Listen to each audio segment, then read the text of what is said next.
Today I decided to talk about 2 Timothy 2, 1 to 7. And I chose this passage because for me it speaks a lot about how to be a disciple or what should look like a disciple. And I think that this is important for us about what are we doing when we're doing youth work. So if you have a Bible, you can open it and I will read it.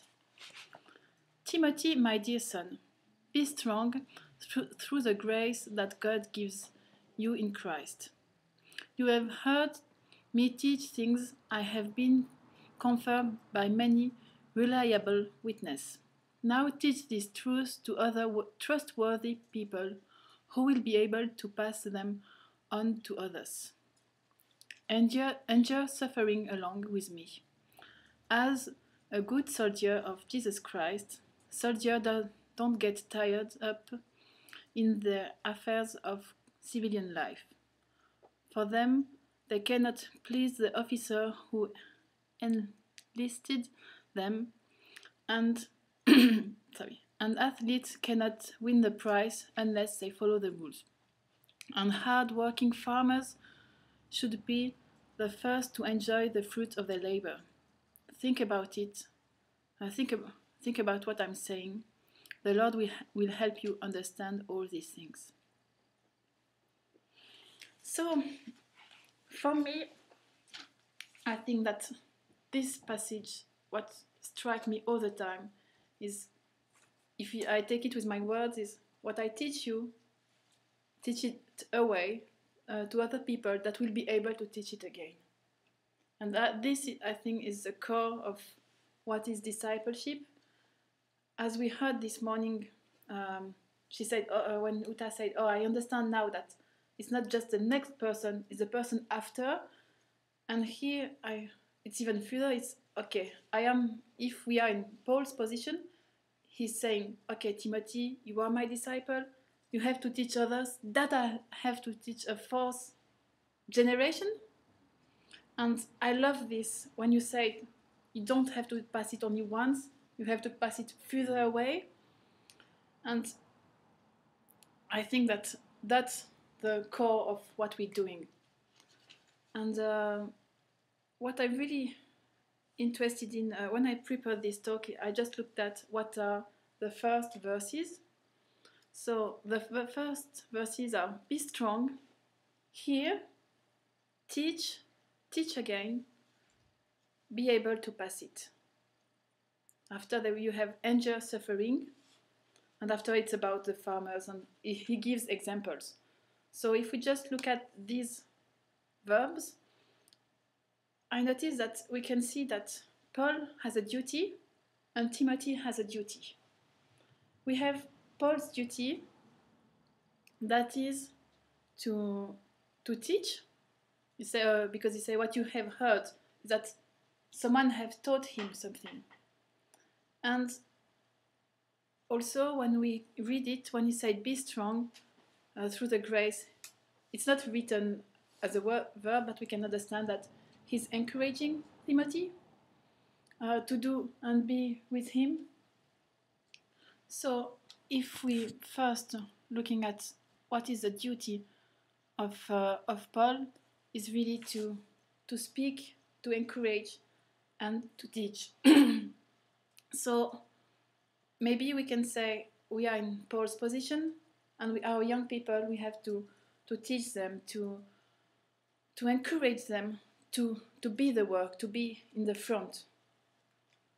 But I also believe that we are Timothy, and that we need someone behind us. That I still feel that I'm young, I still feel that I don't have many experiences, and I need people to back me up and to encourage us.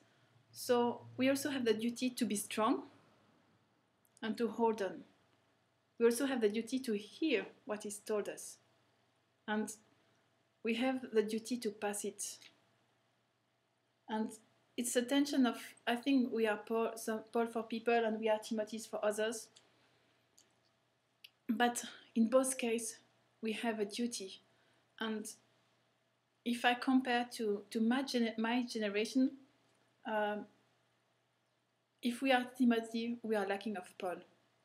And I think that one of our work is that we all know that we don't have enough youth worker, we don't have enough people to make proper discipleship.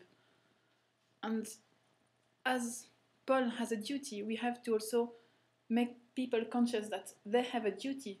We need more Pauls to encourage young people. We need more Paul to encourage us. But I think that because we are in-betweens, we have to, it might be hard to go to older people and say, oh, church needs more Pauls, and to go to the younger one. You have a Timothy. But I think that maybe church, through what we lived, through the change and everything like this, the older generation kind of said, okay, not my job anymore, I don't understand a lot about young people. And I think that there is a proper lack of spiritual parents.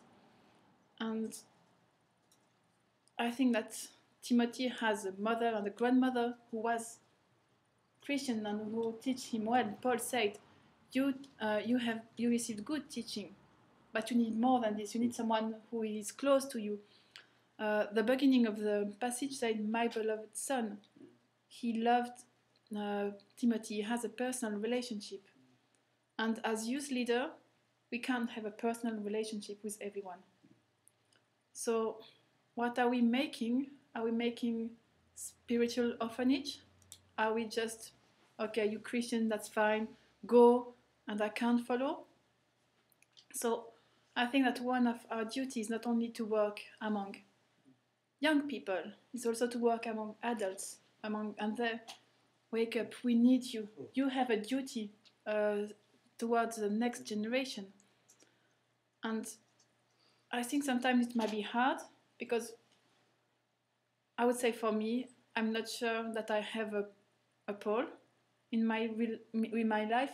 I have mentors, I have people that are encouraging me, but this close relationship who said, oh, you are my spiritual daughter, I don't think I have this. And we are between the challenge of I need to give, I need to help people to give and give people what I haven't received.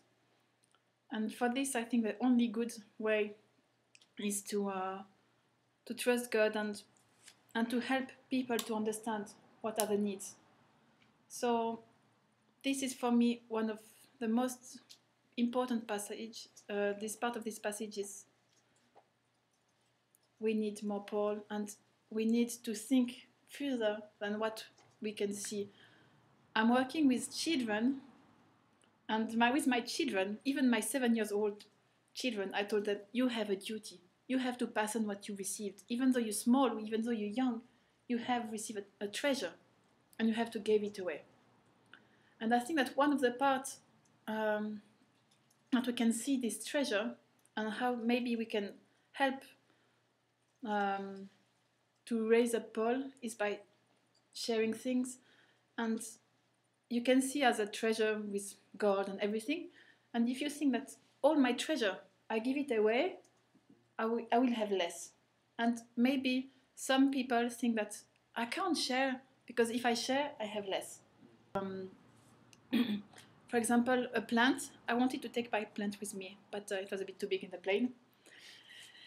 And my plant, that's great because if you want to have a second plant, you cut it and you put it in the ground and you have a second plant. It's the same with worms.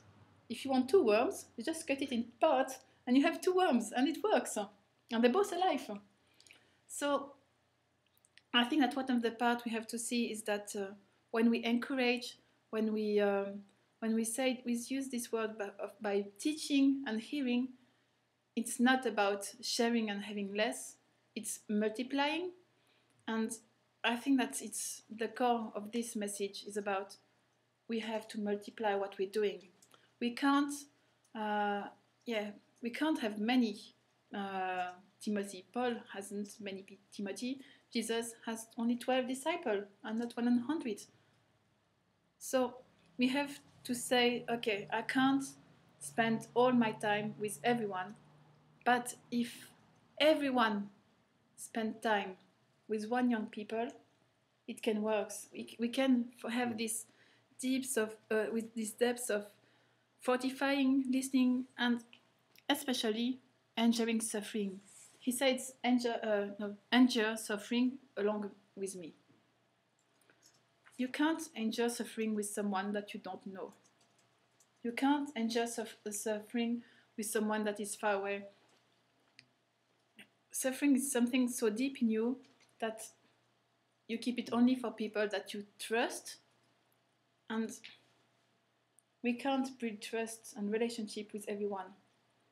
But after he say, "Oh, endure suffering," and he used Paul is using some images that I really like.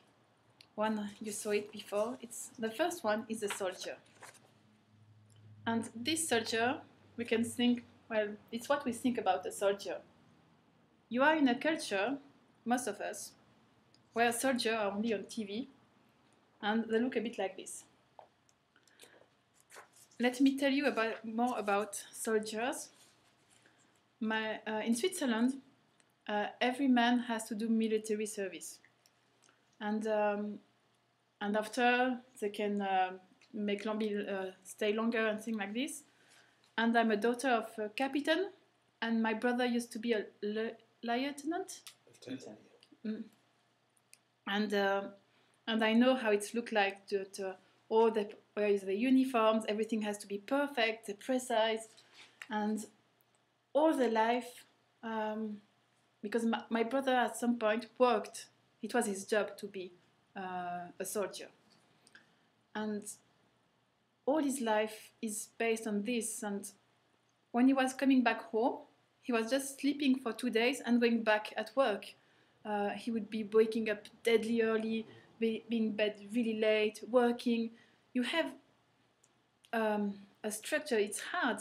And a soldier, what is really interesting in this first example is that you have this, it's really square, and everything is well done and everything is prepared for in case of war. And the funniest thing is that in Switzerland we don't have war. So it's kind of, you get ready for something that could come, but actually it will never come. And why you do this? Just because you obey orders. You do things because you have someone higher than you that is telling you what to do and when to do. So, and this image of the soldier it's hard to be a soldier. My brother at some point had to choose between army and his girlfriend because it wasn't possible to have both. And he said the same. Paul said, you can't be a soldier and be with a real and be hold with your life.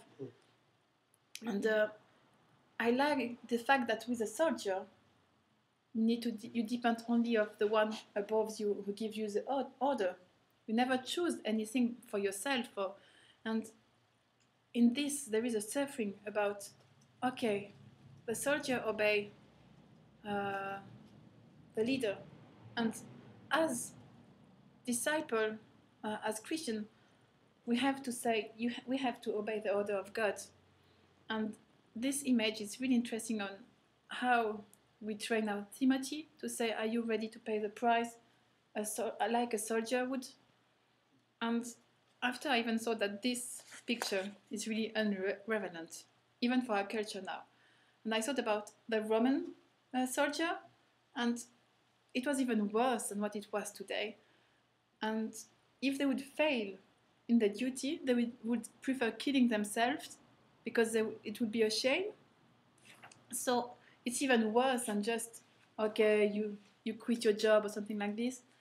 When you are a soldier, it's all your life that in this, and you sacrifice everything you have.